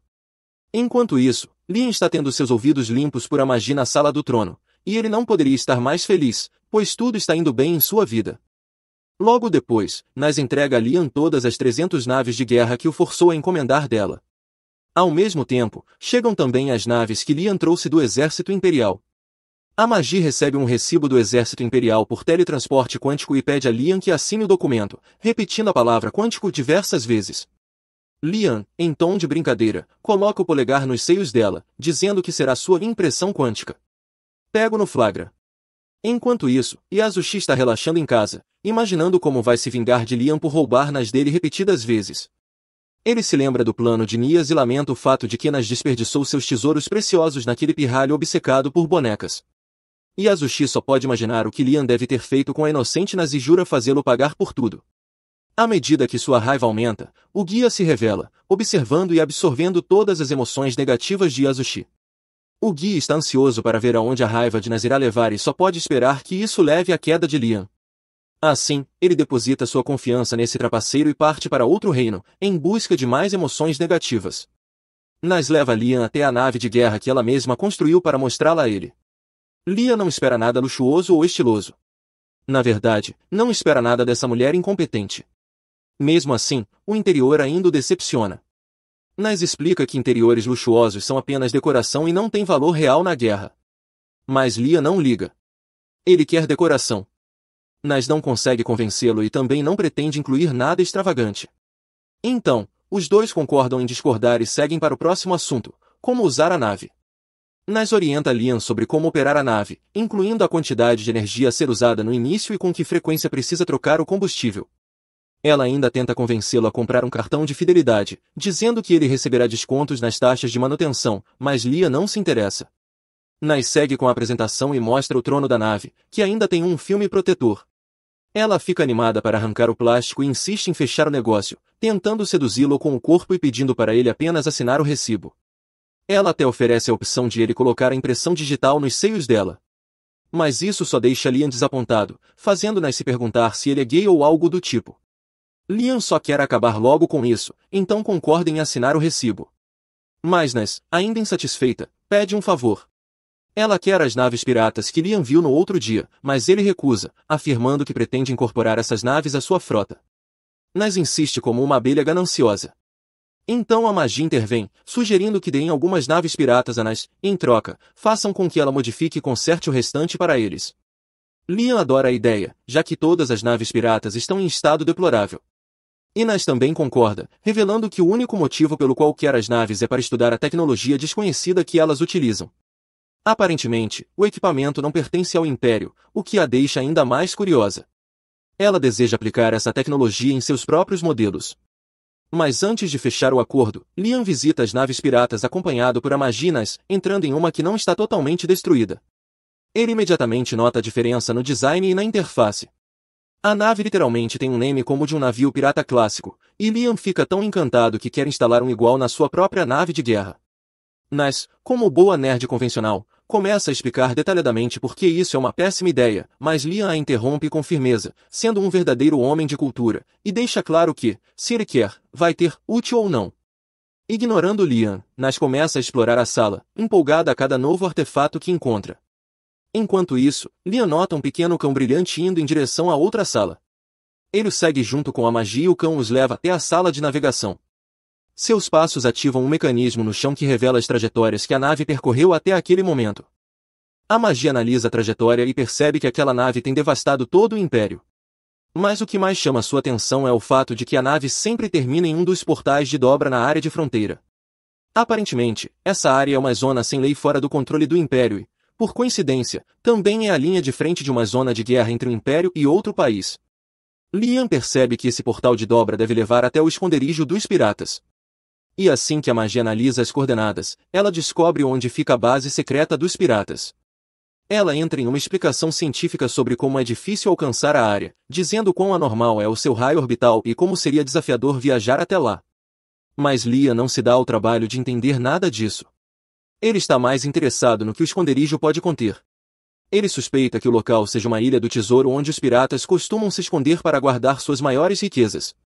Embora Liam esteja sendo bastante iludido, a magia deixa que ele decida o que fazer com essa informação, e ele declara empolgado que a frota partirá imediatamente em uma caçada ao tesouro. Pouco depois, Goaz recebe a notícia de que Liam começou um ataque e já derrotou alguns de seus subordinados na linha de frente. Ele traz esses subordinados até si, decidido a puni-los por mancharem o nome dos piratas ao serem derrotados por um lixo. Antes de lidar com esses fracassados, Goaz ordena que seus homens tragam a cabeça de Liam, enviando todos ao campo de batalha e mobilizando todas as suas naves. Liam, junto com sua frota, segue até o portal de dobra que leva ao esconderijo dos piratas. Mas não lhes é permitido usar o portal, pois é necessário pagar uma taxa ao Império.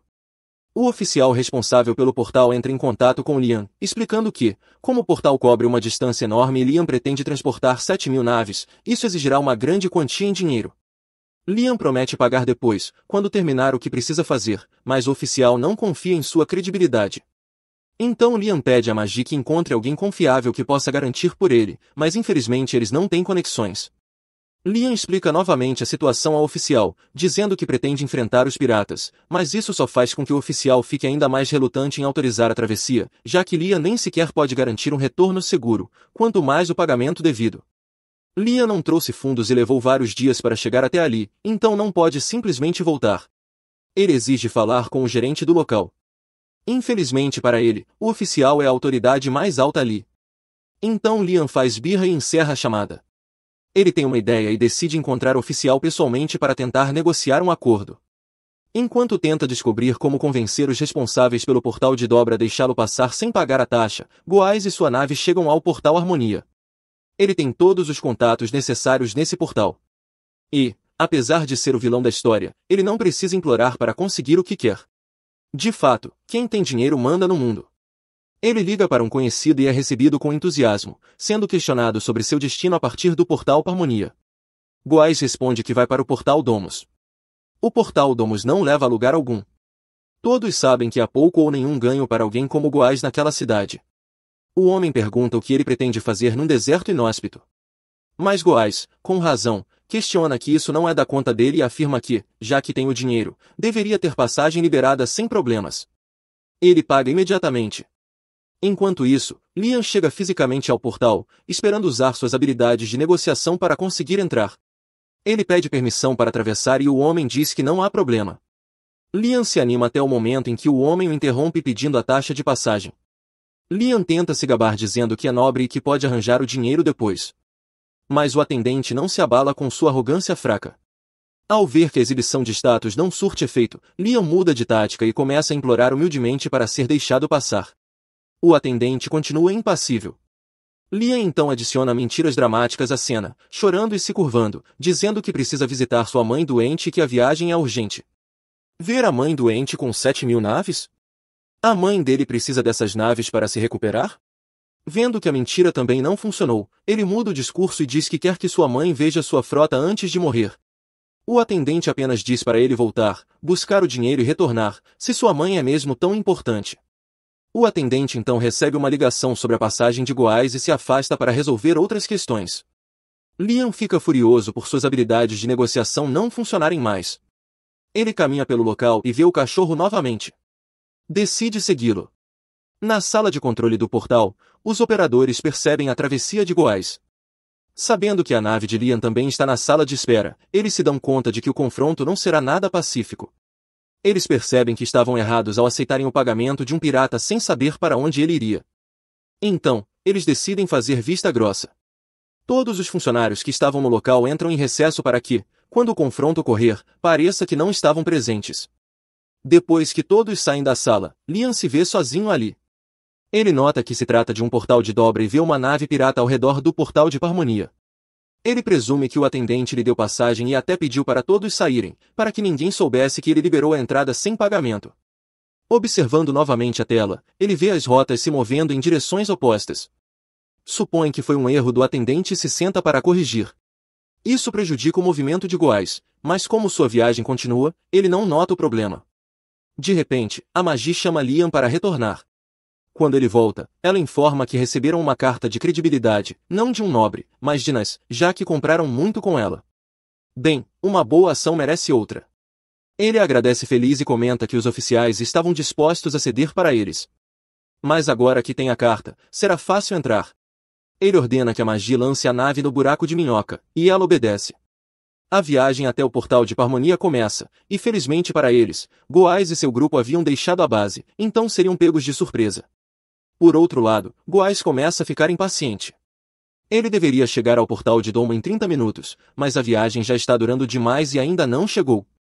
Ele pergunta ao piloto, que também está preocupado, mas ambos avistam um portal à frente e assumem que é o destino. Como não sabiam da alteração que Liam fez no buraco de minhoca, entram no portal. Quando chegam, veem vermelho por toda a parte. Várias naves estão ali, prontas para atacá-los. Percebem que estão em uma zona de perigo. Entraram na área do exército imperial. Enquanto isso é o fim para eles, é uma sorte para Liam. Ele finalmente chega ao seu destino. E enquanto a Magi quer confirmar as coordenadas, ele não acha necessário. Pode ver várias naves piratas e sabe que essa é a Ilha do Tesouro que estão procurando. A Magi observa mais de perto e nota que nenhuma das naves está ativada, o que significa que não estão prontas para a guerra e nem preparadas para um ataque. Liam decide aproveitar essa oportunidade para atacá-los desprevenidos. Ele ordena que a Magi lance as naves. Ela libera as outras naves para o ataque, enquanto Liam entra em sua própria nave, chamada Vid. Em poucos segundos, ele lança vários ataques sobre a ilha. Usa seu Rocket Punch para destruir todas as naves inimigas. E com o David Crush, ele as esmaga. Liam incendeia as naves.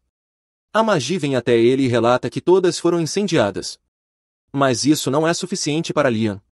Ele está ali pelos tesouros da ilha, e é isso que ele vai levar. Ele manda a Magi liderar os cavaleiros móveis.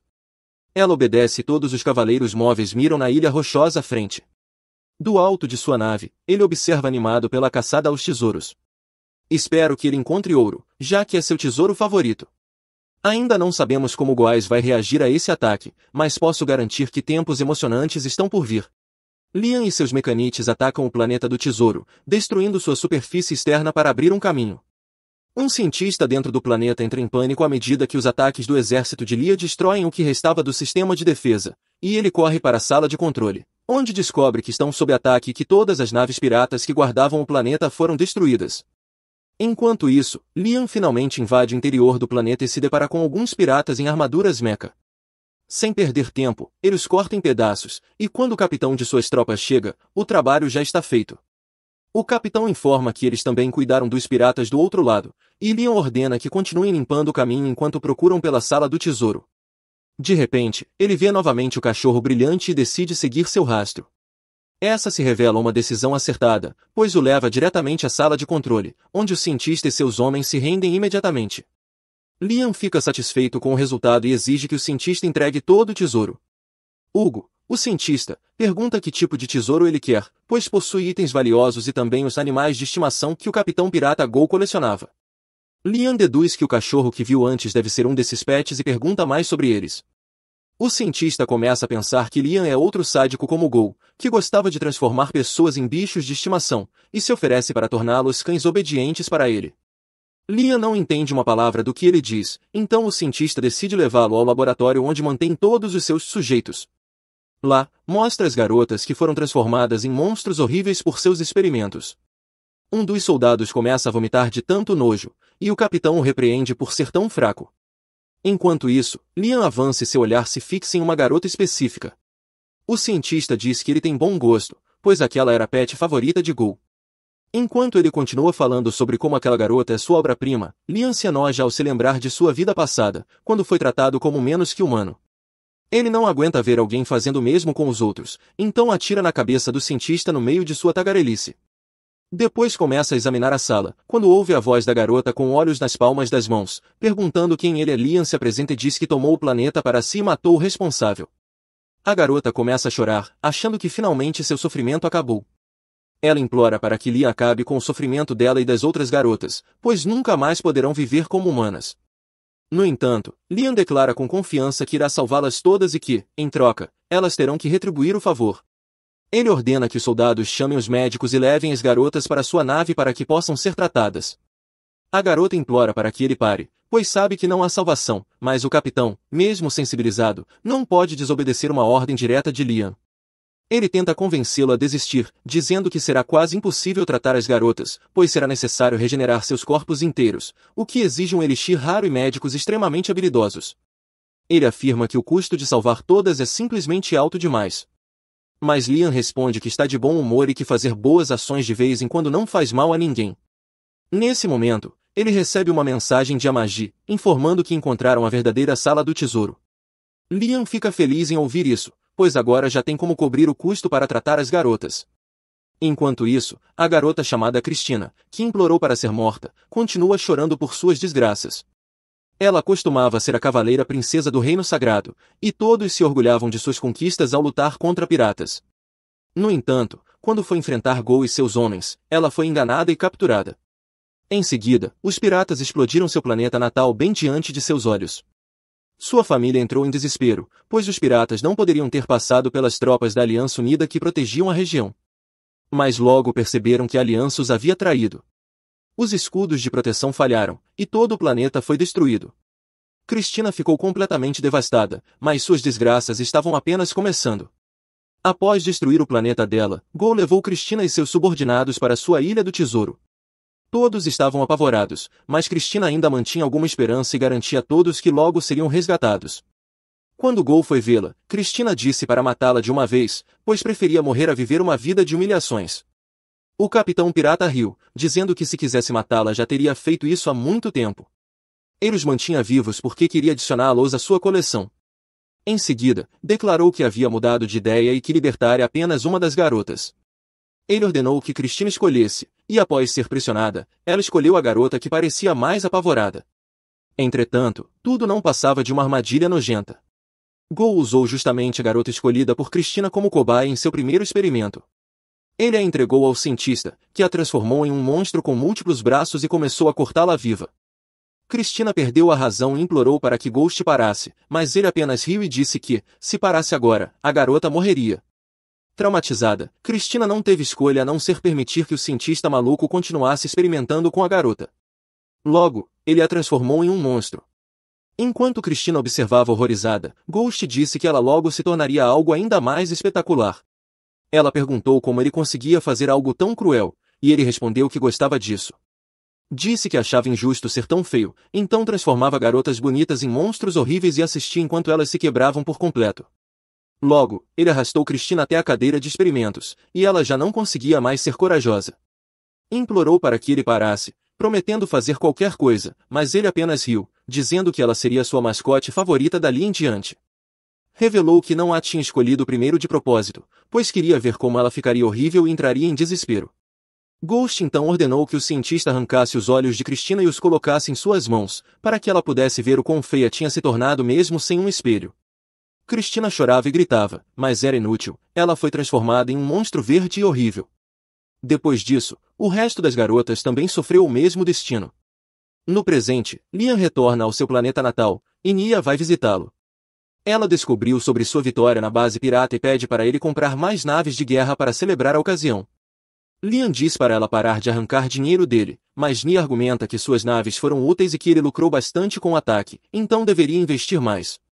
Ela tenta seduzi-lo novamente, mas Liam não está com paciência para suas artimanhas e manda ela calar a boca. Quando a sedução e a chantagem não funcionam, Nia lembra Liam de que foi ela quem conseguiu a permissão para ele usar o portal. Ele finalmente aceita ouvir seu pedido. Pergunta para Magi quantas naves eles poderiam comprar com o tesouro que encontraram. Ela responde que, descontando os gastos necessários, tem dinheiro suficiente para comprar 5.000 naves. Liam fica chocado, e Nia imediatamente sai correndo, dizendo que vai preparar o pedido. Liam corre atrás dela, tentando impedir que ela realmente encomende tantas naves. Enquanto isso, Yazoo anda pelos corredores, pensando em qual desculpa usar para pedir mais dinheiro para Liam dessa vez. Nessa hora, Nia passa por ele, falando por videochamada com um colega e contando que conseguiu um pedido enorme do Liam depois de jogar fora sua dignidade. Como sempre, Yazoo acha que Liam está tratando Nia como um brinquedo, o que o deixa furioso, exatamente o que o guia, que está à espreita esperando emoções negativas, queria. Enquanto Liam procura por Nia, Yazoo o encontra primeiro e o leva até o campo de treinamento, onde Liam é vendado e sua espada é deixada pesada antes de começar mais um treinamento impossível de Yazoo. Dessa vez, Yazoo usa dezenas de drones controlados remotamente para tirar bolas de tênis em Liam de todas as direções e numa velocidade ainda maior. Liam não consegue reagir e continua sendo atingido. Então Yazoo aumenta ainda mais a potência dos tiros. Liam cai no chão dizendo que não consegue bloquear tudo com apenas uma espada, mas Yazoo manda ele parar de dar desculpas e encontrar a resposta por si mesmo. Isso dá a Liam a ideia de usar magia, como fez da outra vez, mas agora para a defesa. Ele tenta converter sua magia em uma barreira e consegue imediatamente. A barreira reflete todas as bolas, e Yazoo observa, boquiaberto, enquanto Liam começa seu discurso de agora eu entendi tudo.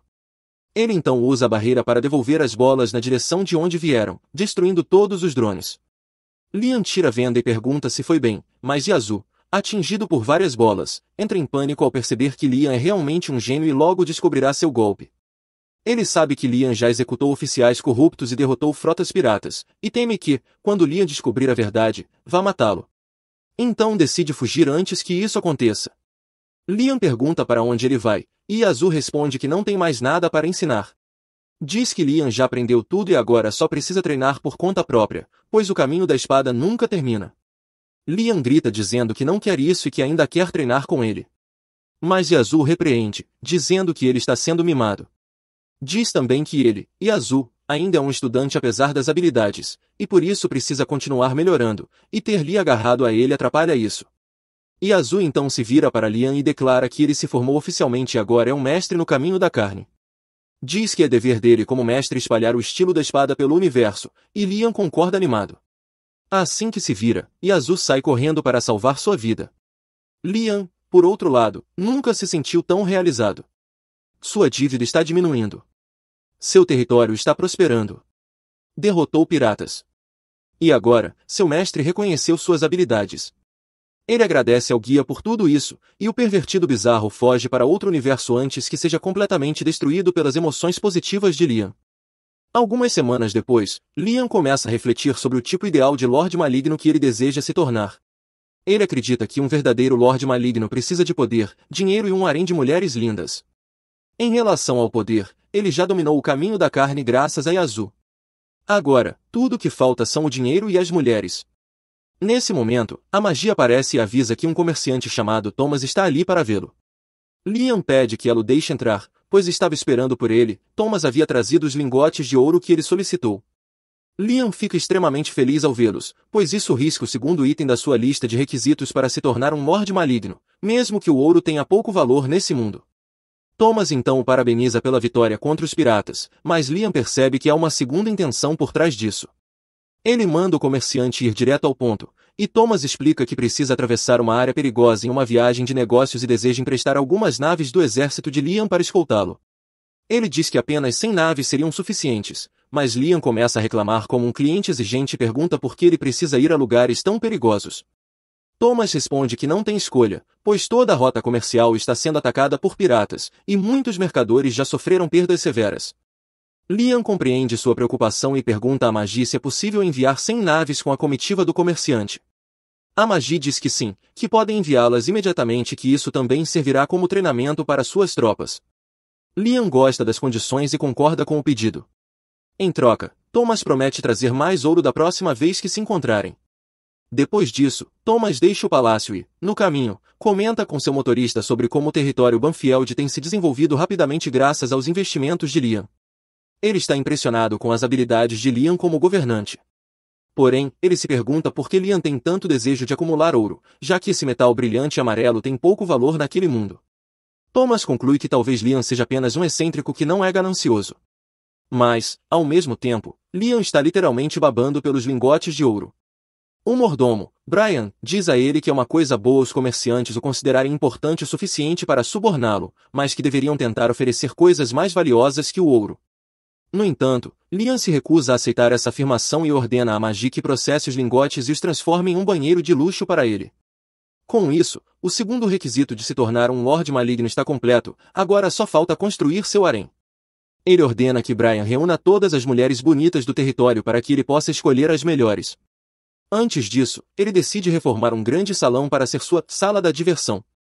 Enquanto as empregadas robôs reformam o cômodo, Liam conta a Brian que pretende ter uma piscina cheia de vinho e pilares de carne suculenta ao redor, buscando o máximo em luxo, inspirado em uma cena de mangá que viu em sua vida passada. Brian não entende por que Liam é tão estranho, mas já está acostumado com isso e decide obedecer às ordens.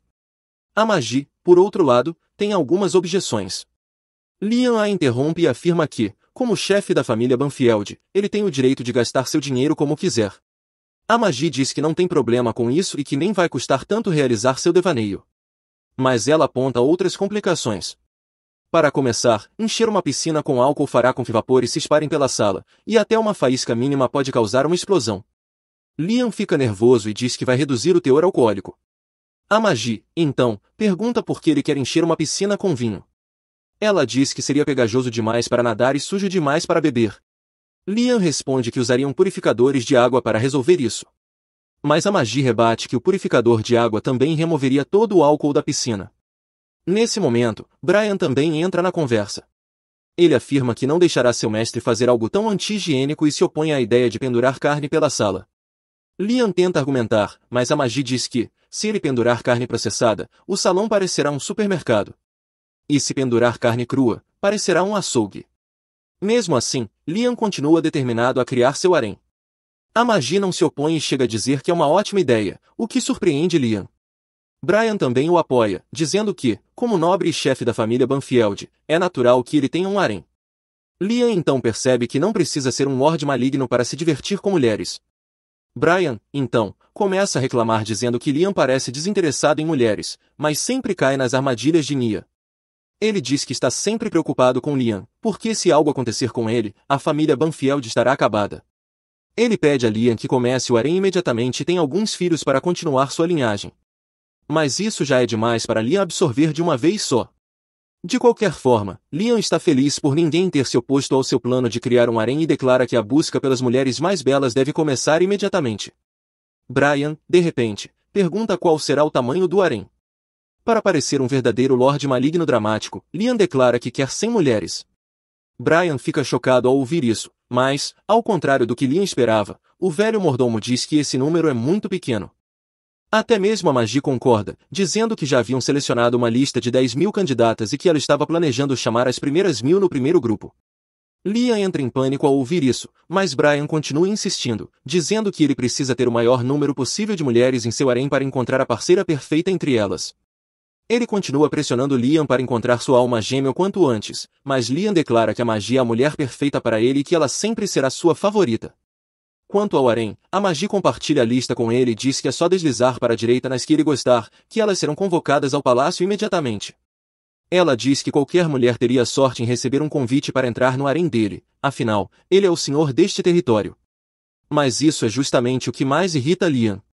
Ele diz a Magi e a Brian que não quer mulheres que estejam felizes em pertencer a ele. Pelo contrário, ele quer ser um verdadeiro Lorde Maligno e forçar mulheres a fazerem parte do seu harém mesmo contra a vontade delas.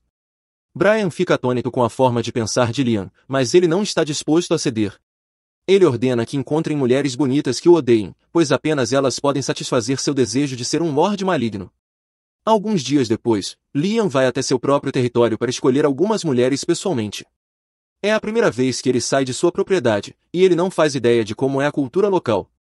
Ainda assim, está confiante de que, se agir como um completo esquisito, as mulheres irão odiá-lo com certeza. Ele decide flertar com a primeira garota bonita que encontrar, mas para sua surpresa, ela demonstra real interesse nele porque o acha bonito. Ela pergunta se ele realmente quer alguém como ela e então solta uma bolha de muco pelo piercing em seu nariz. Liam fica enojado ao ver isso, mas logo percebe que todas as garotas ao redor têm piercings semelhantes que também soltam bolhas. Ele pergunta para a garota o que é aquilo, e ela responde que é a última tendência da moda, muito popular entre as mulheres. Liam perde completamente o interesse nela ao ouvir isso e retorna para casa, mas não sem antes comprar um desses piercings para si. Logo depois, a Magi e Brian aparecem e se surpreendem ao vê-lo usando um acessório que é tendência entre as mulheres. Liam suspira, dizendo que as mulheres do seu território têm um gosto horrível se acham aquilo estiloso. A Magi diz que o piercing com bolha de muco é realmente fofo e pede para ver melhor, mas Liam se recusa. Ele então esmaga o piercing com o pé, dizendo que é nojento demais e imediatamente proíbe as pessoas de usarem aquilo. Em seguida, começa a reclamar que o senso de moda do seu território traiu suas expectativas, pois ele esperava ver garotas usando vestidos apertados, já que esse é um mundo onde ficção científica se mistura com magia. Em vez disso, tudo o que encontrou foram garotas com piercings no nariz que soltam bolhas de muco. Mais do que isso, ele ficou arrasado ao ver mulheres usando maios de corpo inteiro que não mostravam nem um pedaço de pele. A Magi explica que essa é a última tendência criada pelo próprio povo para protegê-las dos raios solares. Ela diz a Liam que é parte da cultura do território Banfiel de que as pessoas definam a moda por conta própria. Liam se recusa a aceitar que aquilo seja moda local e declara que vai mudar toda a indústria da moda. Ele imediatamente ordena que a Magi contrate alguns estilistas e garotas bonitas do território, pois, ao vê-las usando roupas elegantes, as pessoas se sentirão influenciadas. Para fazer uma declaração ainda mais ousada, ele decide contratar a modelo mais popular do Império. No entanto, a Magi informa que isso não é possível, já que a taxa para contratar essa modelo é equivalente ao orçamento anual do território. Liam desiste na hora da ideia de contratar qualquer modelo. Ainda assim, ele quer trazer mulheres bonitas ao palácio para vesti-las de acordo com seu gosto. A Magi então lembra de que ser bonita é um dos critérios para trabalhar no palácio e que todos os funcionários dali já são atraentes. Liam percebe que ela tem razão, e então a Magi e Brian dizem a ele que está livre para levar qualquer uma das empregadas para o quarto e fazer travessuras, pois todas elas consentiram com isso quando aceitaram o emprego. Embora Liam fique satisfeito com essa possibilidade, isso entra em conflito com seus princípios como Lorde Maligno, e ele começa a duvidar se conseguiria realmente agir como um ditador cruel. Enquanto isso, a princesa Cristina, a garota que Liam resgatou da base dos piratas, volta ao normal após um tratamento caríssimo. Ao acordar e encontrar seu corpo restaurado, ela se emociona até as lágrimas, pois passou décadas sendo tratada como um monstro. Ela se sente feliz, mesmo achando que tudo não passa de um sonho. Mas a médica informa que aquilo não é um sonho. Ela conta que usaram um elixir, uma medicina milagrosa capaz de curar qualquer doença ou ferimento, para tratá-la. Cristina fica chocada e pergunta por que alguém gastaria uma medicina tão cara em uma princesa de um reino destruído.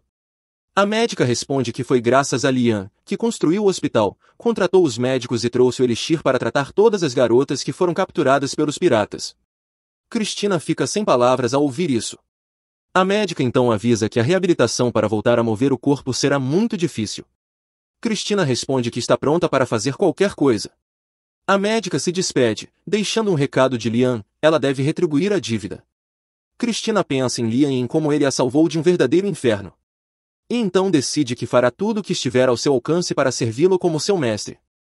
Logo o território de Lian começa a se desenvolver rapidamente. As pessoas até brincam que há trabalho demais para fazer e dinheiro demais para ganhar. O guia, que está desesperadamente tentando encontrar alguém feliz com Lian, continua se perguntando o que fez de errado e por que ninguém está pobre e miserável como deveria estar. Ele decide então investigar o batalhão militar que Lian recebeu junto com as naves de segunda mão das forças imperiais. O guia tinha certeza de que soldados honestos e sérios se revoltariam contra o Lorde Maligno, mas todos juraram lealdade a Lian. Afinal, ao contrário de outros nobres, ele realmente combate os piratas e trata bem seus soldados. Depois disso, ele verifica como está Yazu, que vive tranquilamente sua aposentadoria em um clube, acreditando estar seguro de qualquer envolvimento com Lian, mesmo que ele descubra agora sobre o golpe.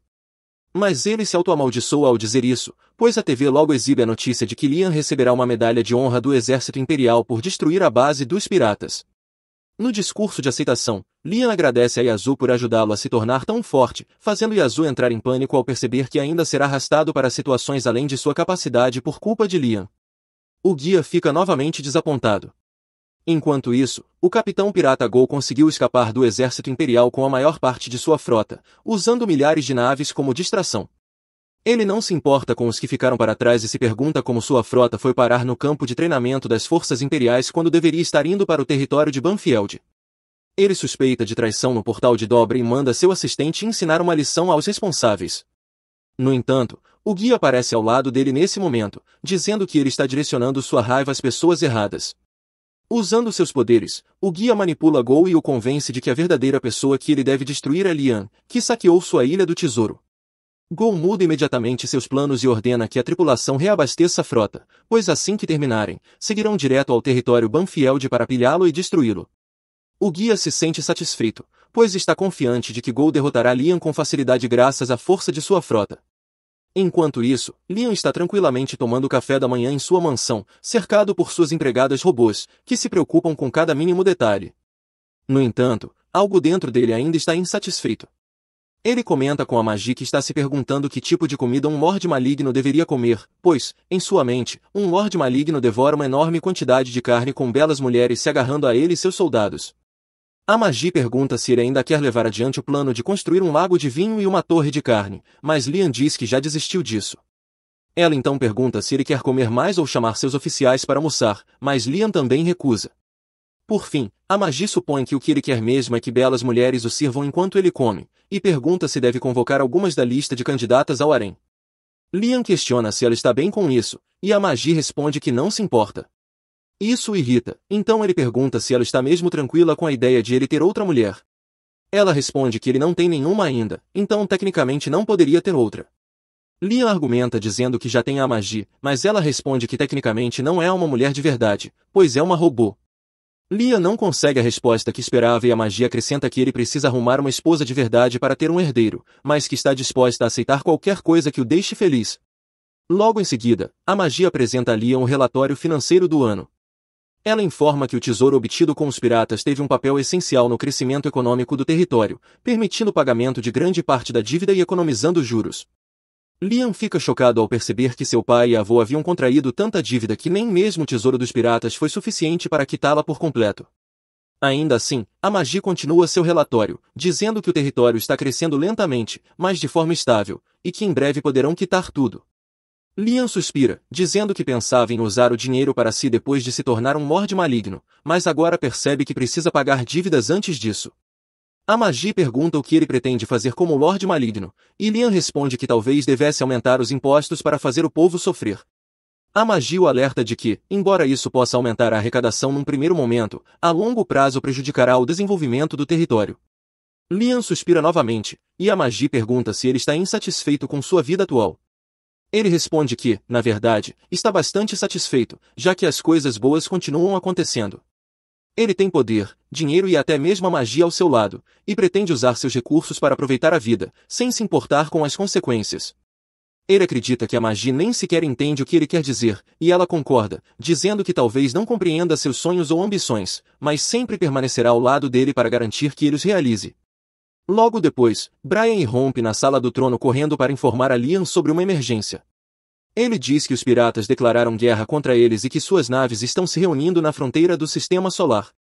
Ao observar o radar, Liam estranha o comportamento. Ele comenta que é estranho os piratas declararem guerra de forma tão direta e reunirem suas forças dessa maneira, já que normalmente agem de forma covarde e traiçoeira. A Magi responde que talvez os piratas estejam propositalmente dando tempo para que todos fiquem mais amedrontados com eles. Ela explica a Liam que, como eles roubaram o tesouro dos piratas, provavelmente querem se vingar de forma adequada, e simplesmente matar o inimigo de imediato não seria suficiente. Liam concorda, dizendo que alguém tão insano, que tortura e modifica os corpos dos prisioneiros, certamente encontrará uma forma distorcida de se vingar. A Magi ainda acrescenta que, se os piratas declararam guerra formalmente, é sinal de que estão realmente confiantes em suas capacidades. Isso preocupa um pouco Liam, então Brian decide convocar uma reunião com os líderes militares. Durante a reunião, Brian informa a todos sobre o capitão pirata Go, cuja ilha do tesouro foi saqueada. Ele diz que Go é conhecido por sua brutalidade e que o Império colocou uma grande recompensa por sua cabeça. Liam pergunta se há mais informações e Brian diz que Go exige a devolução de todo o tesouro roubado de sua ilha e, além disso, quer que pessoas bonitas sejam enviadas como reféns. Liam fica irritado ao ouvir isso. Brian acredita que ele esteja preocupado com seu povo, mas, na verdade, Liam está com inveja. Go está abusando de seu poder para extorquir riquezas e sequestrar pessoas, e isso é exatamente o que um Lorde maligno deveria estar fazendo. Como o Capitão Pirata está sendo mais maligno que ele, Liam decide que não pode permitir isso. Um de seus ministros sugere negociar com os piratas, pois eles certamente perderiam uma guerra. No entanto, o general militar discorda, dizendo que não há garantia de que os piratas deixariam o território em paz mesmo se aceitassem as exigências. Os dois começam a discutir, mas Liam não está interessado nessa briga. Ele pergunta sobre o número de naves inimigas e descobre que os piratas têm cerca de 30.000 naves, enquanto sua frota atual conta apenas com 5.000. O general insiste que devem proteger o planeta, mas o ministro defende a negociação e esperar reforços do Império. A discussão recomeça, mas Liam pensa apenas na recompensa por Go, que é razoável, mas não grande o suficiente para justificar um confronto direto com uma frota tão poderosa. Ele comenta que, se a recompensa fosse maior, talvez valesse o risco. É então que a Magi intervém, dizendo que tem uma sugestão. Ela explica que simularam batalhas com base nas naves piratas capturadas anteriormente, segundo os dados, suas chances de vencer a guerra são de apenas 3,8%. Brian fica desapontado ao ouvir isso e lamenta que a arma especial da 7ª fábrica de armas ainda não esteja concluída, pois com ela poderiam ter uma chance real. No momento em que ele começa a explicar essa arma para Liam, o tempo de repente congela. Liam tenta acordar a Magi e confirmar se o tempo realmente parou, então começa a olhar ao redor, confuso com o que está por vir. Subitamente, o guia aparece diante dele. Liam pergunta por que ele está ali, dizendo que tem uma crise urgente em mãos. O guia diz que sabe que Liam está preocupado com os piratas e revela que foi ele quem os trouxe até ali. No entanto, para não levantar suspeitas ainda, afirma que fez isso para o bem de Liam. Ele diz que, já que o território de Liam sofre com dívidas, ele chamou os piratas para que Liam os enfrentasse, ao derrotá-los, conseguisse muito tesouro para ajudar em suas finanças. Liam responde que já pegou tudo o que havia na Ilha do Tesouro, mas o guia diz que aquilo era apenas uma pequena parte da fortuna total. Ele afirma que, se derrotar Go, Liam poderá obter toda a riqueza e ainda ganhar grande prestígio. Diz também que planejou tudo desde o início, por isso fez com que Liam reencarnasse como um nobre pobre sem destaque, ao invés de alguém rico. O guia afirma que, ao enfrentar dificuldades e crescer superando-as, Liam alcançará a verdadeira glória. O rosto de Liam se ilumina ao ouvir isso e ele agradece sinceramente ao guia por se importar tanto com ele. Com isso, o guia desaparece e o tempo volta a fluir normalmente. Brian então conclui a explicação sobre a nova arma da Fábrica 7, mas Liam não se impressiona com o nome ridiculamente longo. De qualquer forma, ele declara que irão enfrentar o Capitão Pirata Go e sua frota.